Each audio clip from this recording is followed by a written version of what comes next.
KIP Banda Aceh musnahkan ribuan surat suara sisa dan rusak.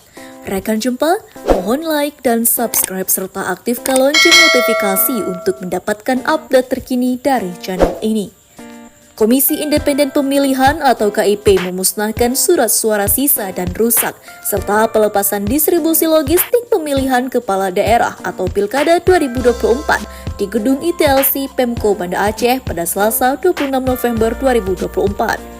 Acara tersebut dihadiri oleh penjabat Wali Kota Banda Aceh yaitu Ade Surya, Ketua KIP Banda Aceh yaitu Yusri Razali, Kapolresta Banda Aceh yaitu Kombes Pol Fahmi Irwan Ramli, Ketua DPRK Banda Aceh yaitu Irwan Syah, dan sejumlah pejabat terkait lainnya.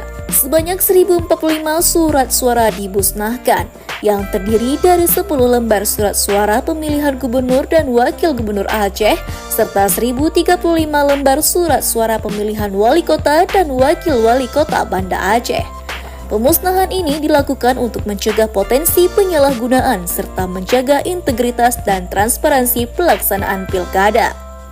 Yusri menjelaskan, logistik untuk 335 tempat pemungutan suara atau TPS di Banda Aceh akan tiba sebelum waktu asar.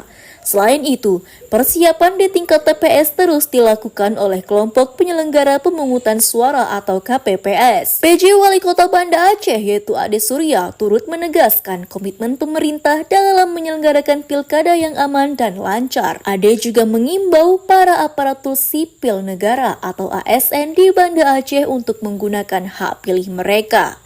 Ia juga mengatakan bahwa pemerintah telah mengeluarkan surat edaran terkait hari libur nasional esok hari. Dan ia juga berharap agar seluruh ASN untuk tidak keluar kota dan harus menggunakan hak pilihnya.